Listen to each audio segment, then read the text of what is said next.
They said I was their lifeline, but I didn't know lifelines could be cut the second you pull someone to safety. That line still echoes in my head like a cruel joke.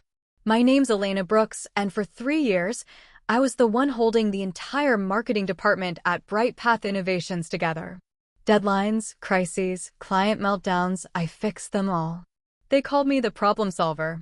But what I didn't realize was that I was also their scapegoat, their safety net, and their shield. It all began in a sunlit office on the 32nd floor, glass walls, sleek desks, and fake smiles. My boss, Gregory Vance, was the kind of man who'd tell you your family one moment and throw you under a bus the next. Charming in public, venomous in private. The kind of leader who lived off other people's hard work, especially mine. And then there was Mara, my so-called teammate. She was sharp-tongued and ambitious, the kind of person who clung to powerful people like ivy to stone. We'd been friends once, coffee breaks, after-hours talks, shared frustrations. But lately, I'd noticed something different in her tone, something colder, more performative. At first, I thought it was just stress. The company had been under financial pressure, layoffs rumored every week. Everyone was desperate to stay relevant. Everyone was scared. So when Gregory started assigning me extra tasks, client pitches that weren't mine, reports no one else wanted to do, I said yes. I told myself I was proving my worth, showing loyalty. That's what team players do, right? But behind closed doors, I noticed how often my work ended up under Mara's name. How the team's victories were always tied to Gregory's leadership. I was invisible, the silent engine keeping everyone's careers running. Still, I ignored the pit in my stomach. I told myself, they appreciate me in their own way. I clung to the small things, the occasional, good job, Elena, the half-hearted smile in meetings. But something was shifting. One afternoon, I walked into a conference room earlier than planned and froze. Gregory and Mara were inside, whispering urgently. My name slipped between their voices fast, like a secret they didn't want escaping. She won't know, Mara said, tapping her pen nervously. Gregory's smirk was sharp. She doesn't need to. We'll tell her it's for the team. They went silent when they saw me. Mara laughed it off, saying something about just prepping slides. But that feeling, that quiet unease, started to grow roots inside me. That night, as I stared at my reflection in the office window, I wondered what they were hiding. Maybe it was just paranoia. Maybe it was exhaustion. But deep down, I knew something wasn't right. The next week, the company faced a major crisis. A client threatened to pull out a multi-million-dollar contract. Gregory called me into his office, voice trembling with fake sincerity. Elena, you're the only one I trust to fix this, he said. You're the heart of this department. I worked for 3 sleepless nights, rewriting proposals, rebuilding presentations, salvaging data. By the end of it, the client was not only satisfied but impressed. Brightpath's reputation was saved. Gregory hugged me in front of everyone, smiling wide. This, he said, is what teamwork looks like. Teamwork. When the quarterly newsletter went out the next week, the front page headline read, Gregory Vance and team save major account, company stability restored. My name wasn't mentioned once. I told myself it didn't matter. Recognition wasn't everything. But when I walked past Mara's desk and saw her grin, that smug, knowing grin, something inside me cracked. They'd used me. They always had. But that night, as I sat at my kitchen table staring at the glowing city skyline, I made myself a promise. If they were going to use me to save their jobs, then I'd use them to build something far greater. Something that would outlast them all. And for the first time, that quiet unease I'd felt for months, it wasn't fear anymore. It was clarity. It started small, like cracks in glass. Subtle enough to ignore at first, but once you saw them, you couldn't unsee them. After the big victory, the office felt different. Gregory was suddenly everywhere, strutting through meetings, talking louder, taking calls with the door half open so everyone could hear his leadership. He kept calling that client when his turning point. And Mara? She followed him like a shadow, with a smile too polished to be real. At first, I brushed it off. Maybe they had done more behind the scenes. Maybe I was overreacting. But the little things started piling up. One morning, I noticed that I'd been removed from the weekly strategy emails. the ones I'd been leading for months. When I asked about it, Gregory chuckled. "Oh, must have been a mix-up," he said, not even looking up from his phone. But when the next week came, I was still left out. Then came the meetings. They used to rely on me for everything: data breakdowns, campaign insights, client behavior analysis. But suddenly, my ideas were being pre-discussed before I even walked in. I'd make a suggestion and Gregory would nod, saying, "We already talked about that in prep." Prep? With who? Every time, Mara avoided my eyes. I started staying late again, half to catch up, half to understand what was going on. And that's when I began noticing the whispers. Conversations that stopped when I walked by. Slack messages popping up between teammates that vanished as soon as I entered the chat. Once, I caught Mara in my workspace, flipping through my project files. She jumped when she saw me. "Oh, I was just checking your latest report for reference," she said, smiling too brightly. "Then why were you saving a copy?" I asked quietly. Her smile froze.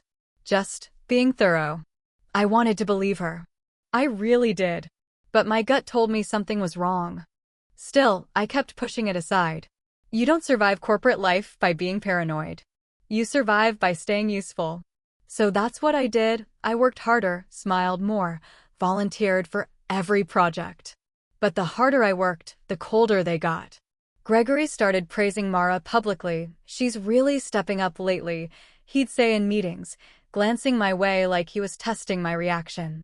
I'd force a smile, pretending it didn't sting. At lunch, the team would huddle together at one table, and someone would always forget to save me a seat. I started eating alone in the break room, scrolling through old project files, my name in every document, every timestamp proof that I'd built the foundation they were now standing on. One night, as I packed up, I overheard Gregory talking to someone on speakerphone. His office door was cracked open just enough. "Yeah, I told them Elena's wrapping up soon. We'll have Mara take over presentations moving forward. Better optics." Better optics. I stood frozen. Wrapping up? No one had told me anything about that. My hands shook as I turned off my computer, the room suddenly too quiet, too heavy. The next morning, I confronted him. "Greg, is there something going on with my role?" He smiled, that same managerial smile, the kind that says nothing but sounds professional. "Of course not. We're just restructuring a bit, you know? Expanding responsibilities. Trust me, this is a good thing for everyone. Everyone but me." That night, I couldn't sleep. My mind kept looping back to his words, her smirk, the missing emails, the whispers. I started questioning myself. Maybe I'm imagining things. Maybe I'm too emotional, too sensitive. That's what they always said, wasn't it? That I cared too much. But the next week proved me wrong. Mara gave a presentation, my presentation, to the executive board.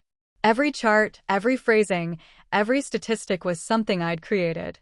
When I confronted her afterward, she laughed softly. "Oh, Elena, don't take it so personally. Greg thought it'd be better if I delivered it. You're amazing at building strategy, but I'm better at selling it.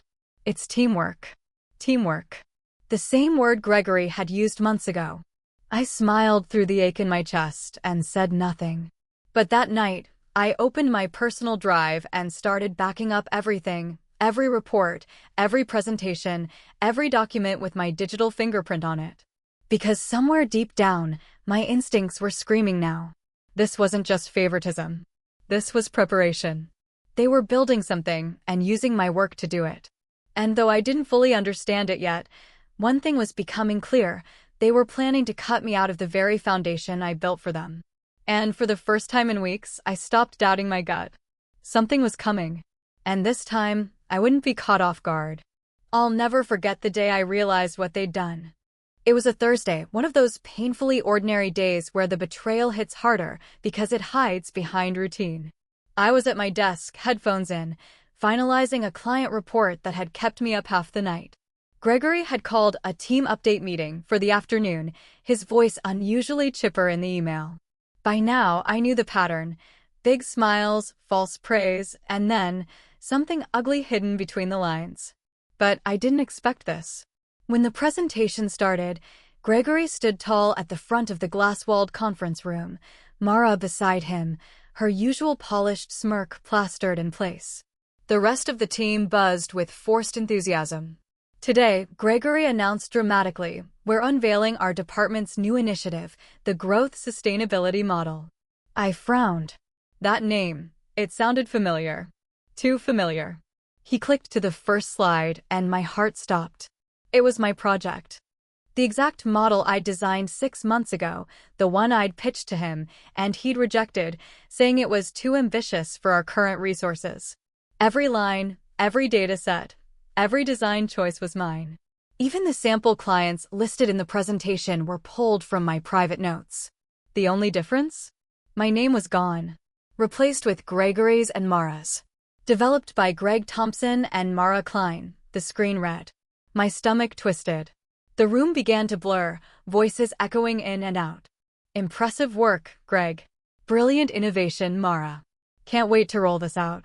I could barely hear them. My pulse thundered in my ears as I watched the two of them perform my work, the late nights, the tears, the coffee-stained notebooks, like it was theirs. Gregory even threw in one of my original taglines, word for word. I'd once spent hours crafting that line, and now it rolled off his tongue like it had been his idea all along. When the applause ended, I couldn't move. My hands trembled under the table. And then Mara caught my eye. For a split second, just one, her smirk faltered. Not guilt. Not regret. Just a flicker of fear. She knew I knew. That moment was enough to confirm everything.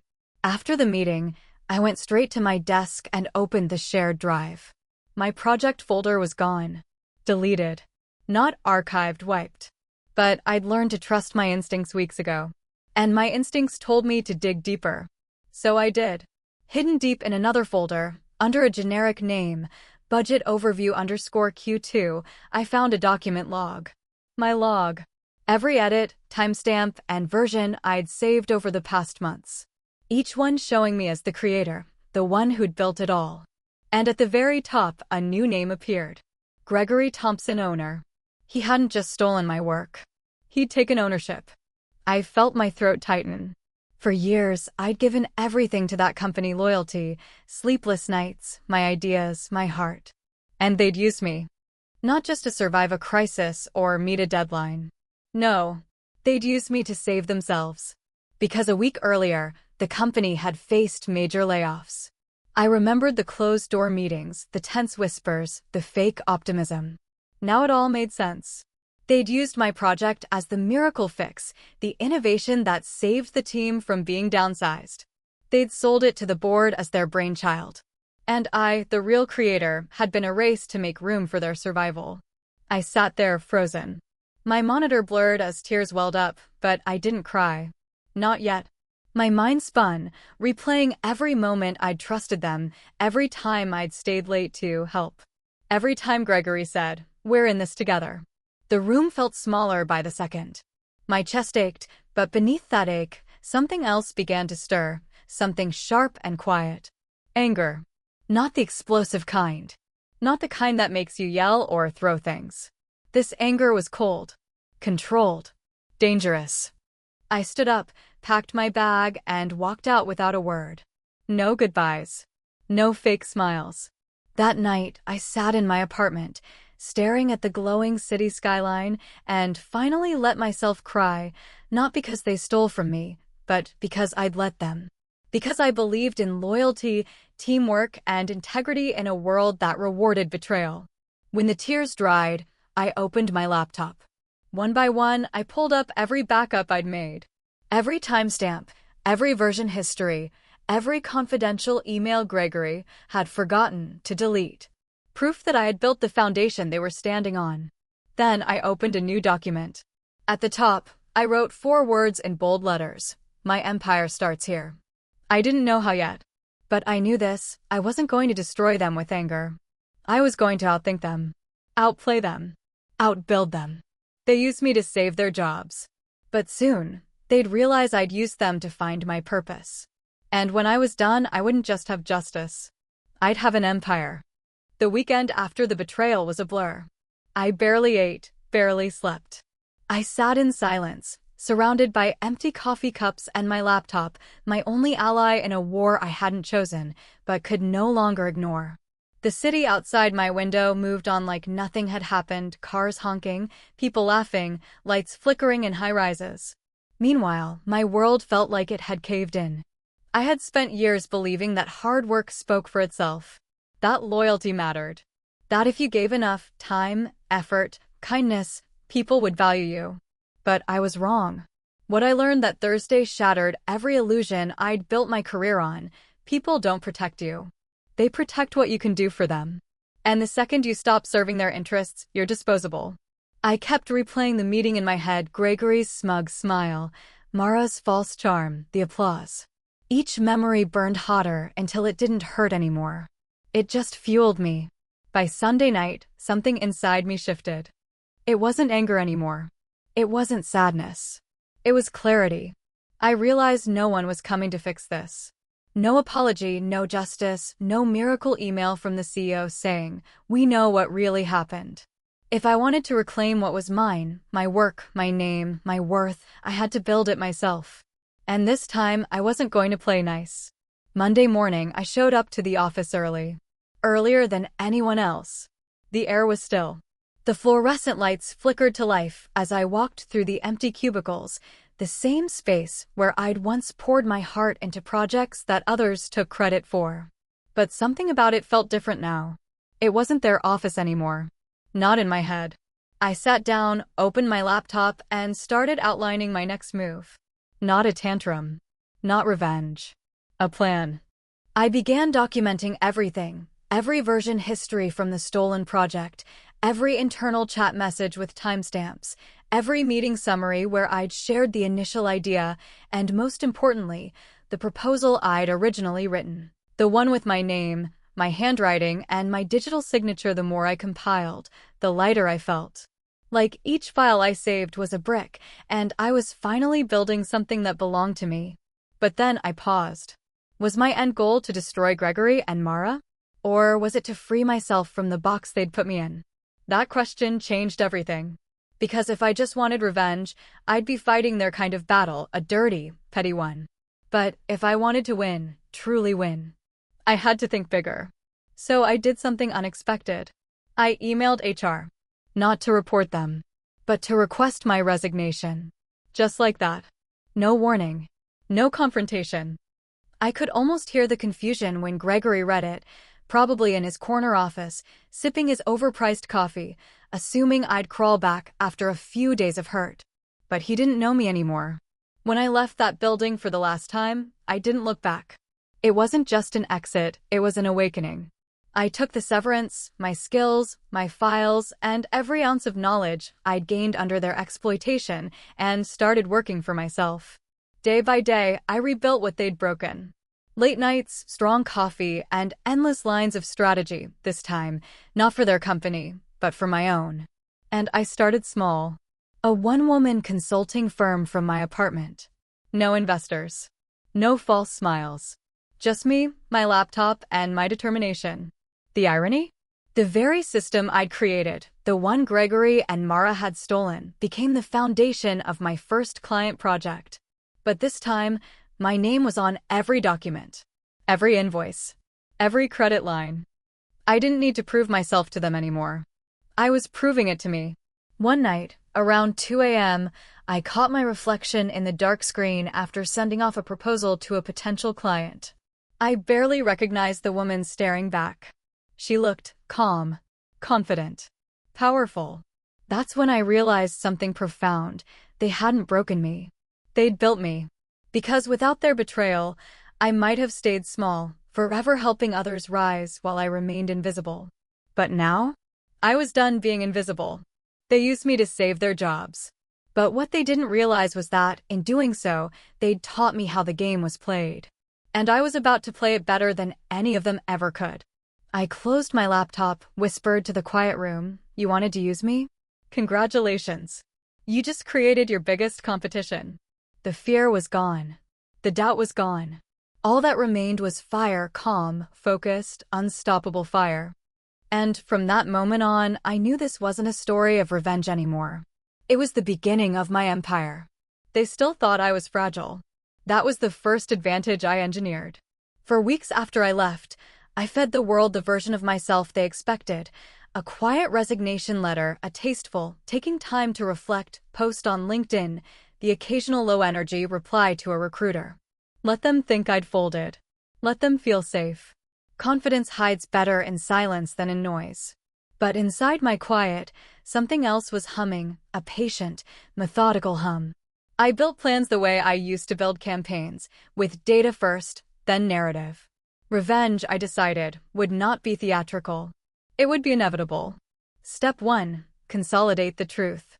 I cataloged everything in 3 places: encrypted cloud storage, a legal friend's vault, and a physical binder hidden at my mentor's office. The binder felt deliciously old-fashioned, printed slides with timestamps, version histories exported from shared drives, copies of emails with headers intact. I documented meeting notes with dates, names, and quotes. I didn't rely on memory. I relied on forensic breadcrumbs. Every file was labeled, hashed, and cross-referenced. Proof is patient and, when organized, brutal. Step 2. Recruit silently. You don't need a mob. You need witnesses who can't be dismissed. Jenna, who used to scrub data for the team, met me for coffee under the pretense of career advice. She cried at first relief, guilt, a tiny trader's release. Then she handed over screenshots she'd saved because something felt off. Malik from IT dropped me a thumb drive and a book I returned to him for safekeeping. He'd been quietly monitoring odd permission elevations and had the logs to show it. Even a mid-level account manager, Sam, confessed he'd heard Gregory promising investors a miracle that only existed in my drafts. Each of them gave me something small and crucial. Together, they formed a lattice of corroboration. Step 3. Craft the persona. I practiced sorrow in public. At networking events, I smiled politely, used the safe phrases, and answered questions with the measured candor of someone rebuilding. I let stories about my humbling exit circulate because they made Gregory relax and Mara overplay. Narcissists always perform bigger when they believe the stage is clear. Step 4. Lay bait in plain sight. I created a dummy consultancy profile, modest, unbranded, framed as a freelance strategist with selective clients. Through that channel, I reached out to a handful of the very clients who'd once been fed my proposals under Gregory's name. I offered a discreet audit, no-cost, high-level review, pitched as competitive research. It was framed as generosity from a former industry consultant. Some passed. One answered, a regional client who'd always had a soft spot for the kind of strategic depth I favored. They invited me to review a recent pitch that Moran, Gregory's middleman, had presented. When I walked into that client meeting as a quiet consultant, I did it with a calm that surprised even me. The presentation on the table was, unsurprisingly, a version of my growth sustainability model. I listened, made 2 small clarifying comments, and kept my face neutral. Then, at the end, I asked to see the proposal source files for a transparency check. The account manager handed them over, not realizing what I'd done. I had the original drafts on my encrypted device, and the client's copy, with the dates, sat beside it. 2 clicks, and the fingerprints lined up. Ownership was visible in black and white. The client's eyebrows rose. They asked questions. It was subtle, but the seed was planted. Step 5. Trigger natural instincts. People betray themselves when they panic. I nudged panic. I leaked nothing, instead I enabled curiosity. A casual conversation with a board advisor here, a question to an investor there, do we have clear attribution for this work? Harmless on its face. But those questions travel. Gregory, who thrived on performance, began to present more aggressively, more loudly. Mara began polishing her public persona with quotes about leadership in crisis. Hubris is a record keeper's blessing. Step 6. Build the legal scaffolding. I wasn't a vigilante. I was a strategist who respected law.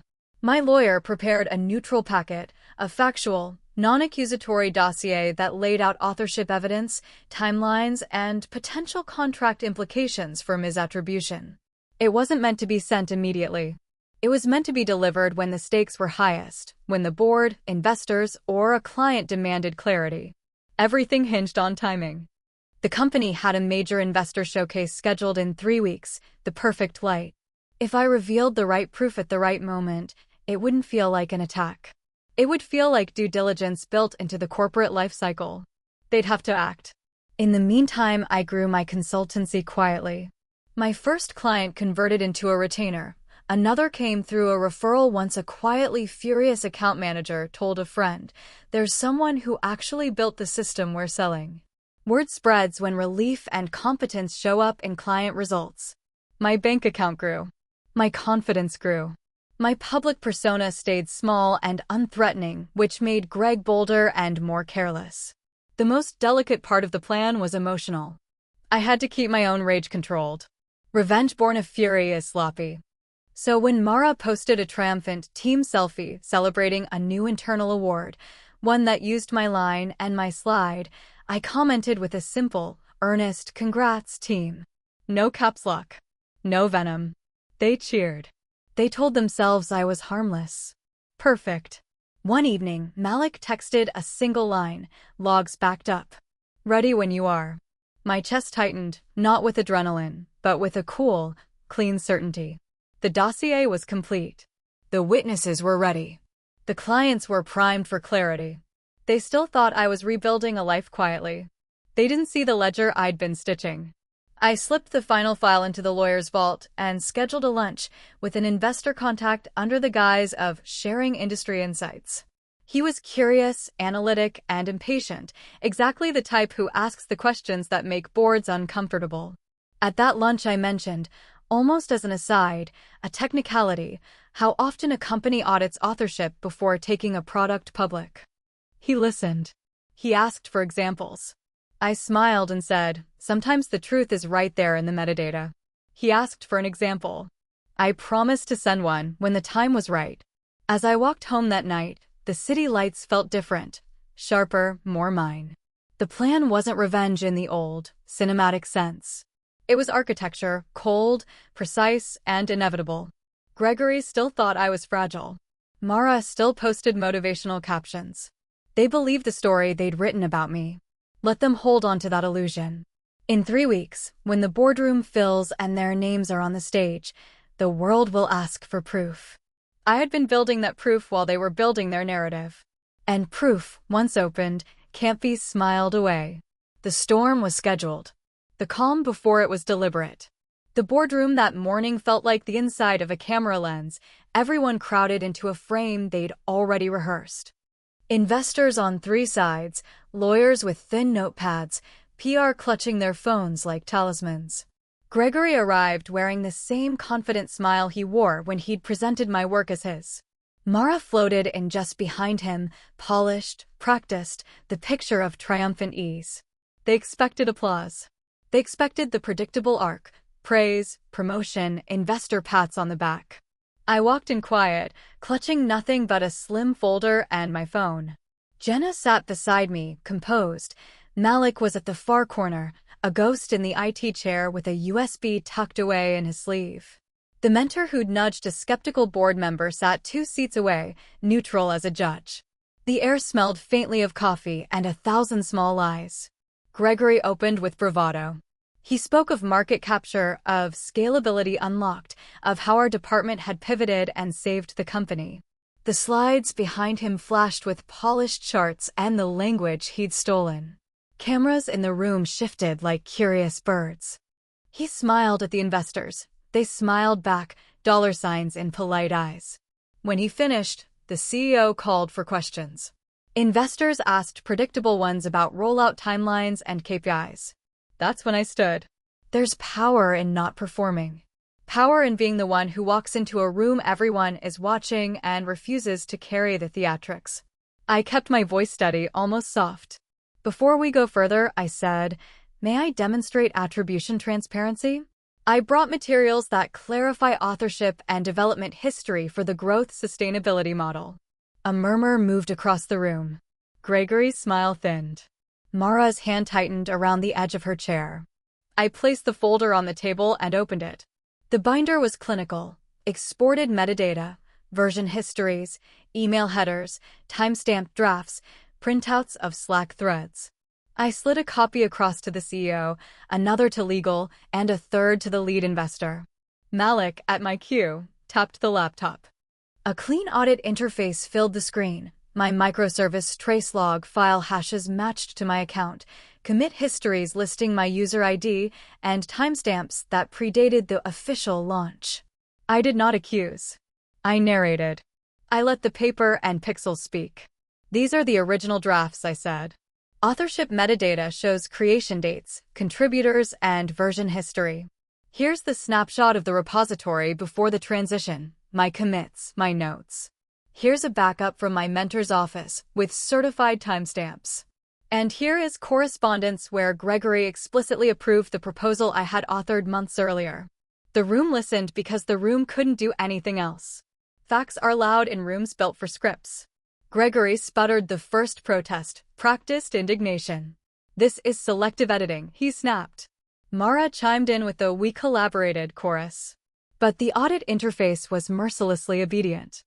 Malik toggled through server logs like a surgeon revealing incision points, midnight admin access, metadata edits, attempted scrubs. Every attempt to rewrite the record had left traces, the sloppy arrogance of men who thought they could clean history with a white glove. An investor leaned forward. "Can we verify chain of custody externally?" he asked, voice low. "Yes," I replied. "Legal copies are already with counsel. My lawyer will provide notarized export. Independent auditors are on standby." I watched their faces change from irritation to concern. When money's at risk, curiosity becomes obligation. The CEO called for legal. Phones went quiet. PR whispered into earpieces. Leaders who once smiled at Gregory now exchanged glances that tasted like strategy. In the silence that followed, the lead investor, a pragmatic woman who'd made and lost fortunes on hard data, asked a question no prepared speech could answer. How did this pass initial review? Who signed the attribution? Gregory's throat worked. He tried to weave the narrative he'd always woven of team effort and visionary leadership. But every time he opened his mouth, a new file appeared on the screen, project drafts with my drafts embedded, a time-stamped message where he asked me to finalize for board review, and a client email referencing details only my original notebook contained. The ledger was a slow, surgical knife. The legal team announced they were initiating a forensic audit. Investors requested emergency calls with their boards. A client liaison who had been quietly on the call rose, color draining from his face. "We relied on this project," he said. "If attribution is misrepresented, we need clarity for contract and invoicing." Contracts clicked open on tablets. Language shifted from praise to protection. Within hours, consequences rippled outward. An internal probe was launched. Gregory was placed on administrative leave pending investigation. Mara's pending promotion was frozen. One of the biggest clients suspended the rollout pending verification of intellectual property. The PR team issued a carefully neutral statement about internal review. On the trading monitor in the lobby, financial analysts had already started annotating risk exposure. None of this felt like spectacle to me. I watched like someone observing the mechanics of a clock, not its face. The humiliation on Gregory's face wasn't satisfying. It was quiet, bureaucratic, ultimately more painful than any public shame. The board's actions were procedural, immutable. My revenge was procedural too, documented, undeniable, polite. A junior associate who'd once smiled at my expense stopped by my chair and whispered, "I'm so sorry." She looked genuinely small. That's when I felt the shape of what I'd done, not ruin for ruin's sake, but correction. I'd used the same currency they'd valued, work, credibility, measurable impact, and turned it into accountability. When the meeting adjourned, cameras snapping, PR composing empty platitudes, I stepped into the corridor and breathed. The city's late winter air hit my face like cold truth. Reporters clustered outside the building, phones already alive. My phone chimed, messages from Jenna, Malik, my mentor. "You did it. We have copies. They can't sweep this under now." I didn't clap or celebrate. I told myself the work wasn't done. Consequences would take days, weeks, legal counsels, and board votes. But in that moment, I felt the most delicate thing, calm. Not the brittle calm of someone who's numb, but the steady calm of someone who had translated betrayal into architecture and had let the architecture do the speaking. They came to me for salvation for their careers. I gave them a proof of concept for accountability. The machines of finance and governance moved slowly, inexorably, toward balance. And as the doors closed behind me, I walked out of the building with the same quiet that had once been my vulnerability, now sharpened into purpose. Their applause was gone. My name, finally, was back in the ledger. When the storm finally settled, the silence that followed was almost sacred. It had been 3 months since the board meeting, 3 months since I walked out of that glass building with my reputation intact and their empires crumbling behind me. Gregory was officially terminated after the internal audit confirmed everything: document forgery, project misattribution, unethical conduct. Mara resigned quietly 2 weeks later, trying to salvage what was left of her image. Neither of them looked at me again. But that's the funny thing about truth, it doesn't need to shout. It just waits, patiently, until the noise dies down. The day the news broke publicly, my inbox overflowed, journalists requesting statements, ex-colleagues offering apologies, recruiters dangling positions I once dreamed of. But I didn't reply. I wasn't interested in rebuilding inside a system that had already shown me how easily it could be corrupted. I had a better idea, one I'd been quietly shaping during those sleepless nights of betrayal. You see, when people use you, they reveal their dependencies. When they exploit you, they teach you where the leverage is. Gregory and Mara didn't just teach me how the corporate world works, they gave me the blueprint to outgrow it. So, while their reputations sank beneath lawsuits and lost contracts, I registered a new company, Lyra Systems. It started with just me, Malik, and Jenna in a shared workspace with flickering lights and secondhand furniture. But it had something the old company didn't: ethics, transparency, a soul. We weren't chasing investors, they chased us. Within weeks, word spread about the team that exposed corruption and still built the most efficient, sustainable growth model in the sector. Clients who had once ignored my emails now begged for partnership meetings. We weren't a business built on exploitation anymore, we were a movement born from it. And every milestone was a reminder: I didn't just survive them, I surpassed them. But I'll be honest, victory didn't feel like fireworks. It felt like stillness. Like the quiet satisfaction of finally sleeping through the night without replaying the betrayal over and over. Like knowing I could walk into any room and not need to shrink, not need to apologize for being too kind, too emotional, or too human. That's the thing about people like me, they think kindness is weakness until it outlasts them. One afternoon, as sunlight spilled across the office floor, Jenna handed me a tablet. "You should see this," she said, half smiling. It was a press release. Gregory's new consulting firm had folded, blacklisted for ethics violations. Mara had posted a cryptic motivational quote on LinkedIn about second chances. I didn't feel joy. Just a quiet recognition, poetic justice, arriving right on schedule. I leaned back, smiled faintly, and closed the screen. Let's get back to work, I told her. Because revenge wasn't the goal anymore. The goal was evolution. Now, when I speak at conferences, I tell young professionals something simple. Never let someone convince you that your humanity is a liability. It's your compass. It's your code. The world might undervalue it for a while, but it's the one thing that makes you irreplaceable. That betrayal, it didn't break me. It recalibrated me. It forced me to see my worth not through someone else's validation, but through the impact I could create when I finally stopped asking for permission. And in the strangest way, I owe them gratitude. They thought they were using me to save their jobs. But what they really did was teach me how to build an empire that could never be taken from me. They tried to bury me in their lies, but I was the architect of the ground they stood on. Have you ever been used by someone you trusted, only to realize that their betrayal was the very spark that made you stronger? Tell me your story in the comments. Let's talk about it.